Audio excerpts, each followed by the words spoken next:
Are you looking to achieve generational wealth within your lifetime? If so, you probably want to invest in long-term financial stability. But what's the right way to go about this? Well, the answer is a bit complex, but it mainly comes down to making the right financial decisions, and that means both long and short-term ones. It can be pretty hard to keep yourself stable for the long term, and it's something that a lot of people are currently chasing in their lives. If that sounds like you, then stick around because we are going to discuss some strategies for investing that you are not going to want to miss. Number 1, take a long look in the mirror. Investing is as much about the mental side as it is about the choices you make. You would be absolutely shocked at how many people have hit it big due to some smart investments only to get greedy or fail to properly capitalize and lose it all. You never want to leave money on the table, and so the first thing you're going to want to do is really evaluate yourself. Are you the type of person that can do this for the long haul? If so, then you're in a great place to start making small but smart investments to get started. If you don't think you have the discipline or confidence to stay in when the going gets tough, then you are definitely going to want to prep for this new journey. Knowing yourself is the name of the game when it comes to making money, and anyone can do it, but you just have to be realistic with yourself, as well as the limitations you may have to overcome to achieve success. Number 2, take every investment on a case-by-case basis. If you're looking to get into the investment game, you're going to have to go into it knowing one thing. Every opportunity is different. When a lot of people get started, they can often fall into the mistake of treating every investment opportunity the same. And this just won't fly in this kind of business. Treat each opportunity like a person. Try and figure out the best way to go about it, and then spring into action. Some cases are going to be riskier than others, which is why most people try to break down investments into 5 asset classes. These classes range from conservative to risky, and where it lands should hint at how much you are willing to invest. The riskier the chance, the less you should invest. Number 3, share the love. If you are seeking to gain long-term financial stability, then you probably shouldn't put all your eggs in a single basket. The investment business can be brutal and equally unpredictable, so you shouldn't rely on just one project. Putting your savings into similar kinds of opportunities can also be equally risky, and you're best off distributing the money between a few very different investment opportunities instead. Diversifying your portfolio is sort of business 101 these days, but there are a lot of people that never learn this valuable lesson, and they ultimately struggle to achieve their goals as a result. Be smart about your investments and try not to have too much faith in one type of investment, Cautiously optimistic is a good place to be here. Number 4, whatever you do, don't time the market. For those of you wondering what time in the market means, it essentially boils down to moving your money in and out of equities in order to capitalize on the performance highs while simultaneously avoiding the lows. While it sounds good in premise, and there are a lot of high rollers doing it, you should be careful not to simply follow in their footsteps. Too many people get into investing and then try to act like they have as much capital to spend as a millionaire who has done this for years. Don't be fooled by the instances that time in the market has worked for people, as it is an extremely risky thing to do that even the most seasoned of pros sometimes get burned by it. Time in the market is a risky strategy, and it may work for some people, but it's not the best way to reach long-term financial stability and may cost you in the long run. Before we get to our next strategy, we would greatly appreciate it if you left a like on this video, as it helps us out big time. Now back to the list. Number 5, once a year, take a fresh look at your portfolio.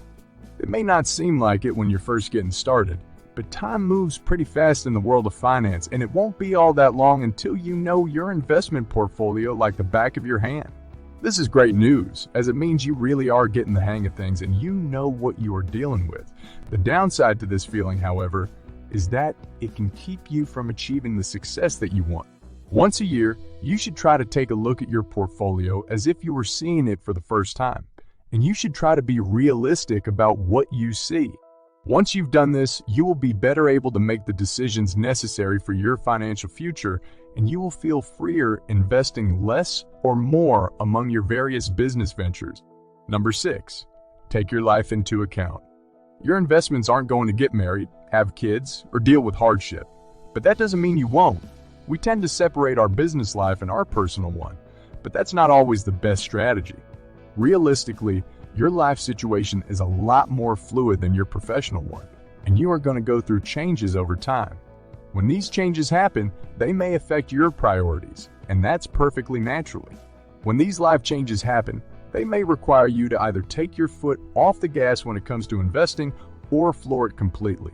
This depends on you and the situation, but always remember to reaccess your investments as your life milestones roll by. There may be ways to better combine the two to keep pressure and stress off of you. Number 7, invest in things you understand. Like we said, up top, investment is as much about knowing yourself as it is about knowing the market. That means you should probably stick to the investments that you believe in and are comfortable with, and should take the opinions of others with a big grain of salt. The opposite, however, can be said about products that you enjoy. People often invest in the things they like, but a good product does not always make for a proper investment.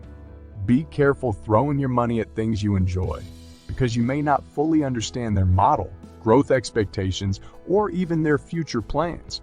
When this happens, you can often be put in an awkward situation where you were burned by a product that you enjoy and now no longer enjoy the product.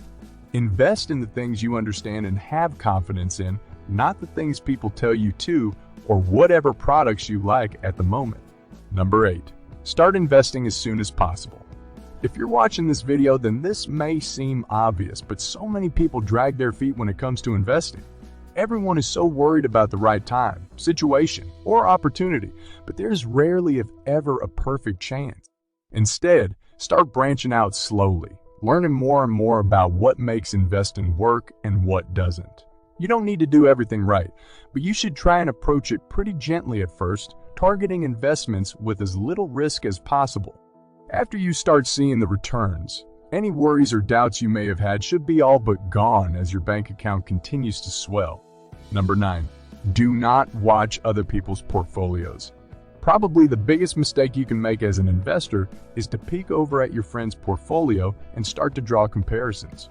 Trust us when we say that you will be fine, but comparing yourself to others, especially in a hectic business such as investing, is just asking to be hurt. On top of that, this kind of mentality can really take a toll on your decision-making process and cause your confidence to take a hit. You should absolutely ask your investment friends for advice, and you should absolutely trade stories you like, but don't read too much into it. People have a tendency to embellish with money, and it can cause you to make financial choices, like making riskier investments without properly thinking things through. There's a time and place for advice and collaboration, but as far as investments go, it's more or less a solo sport. Number 10, take a calculated risk. There comes a time with every investor where they want to roll the dice. Is this a good strategy? Sometimes, but it is also a very human one. Making smart investments should be your priority, and you should invest much heavier in the opportunities that you think are a sure thing. That is not to say, however, that you shouldn't take a few risks now and again too, though. Rolling the dice and investing in a riskier investment opportunity may not pay off, but if it does, you may stand to make even more on your investment.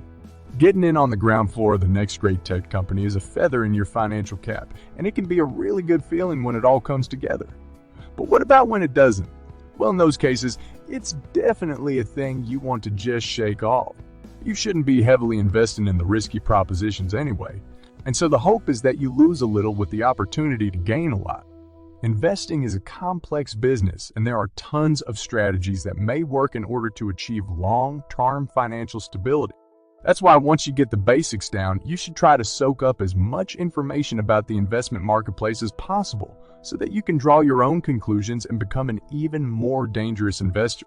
But the journey doesn't end here. If you're ready to start improving your financial well-being, take action now. Check the first link in the description for our Frugal Living ebook. It's never too late to start making smart financial decisions.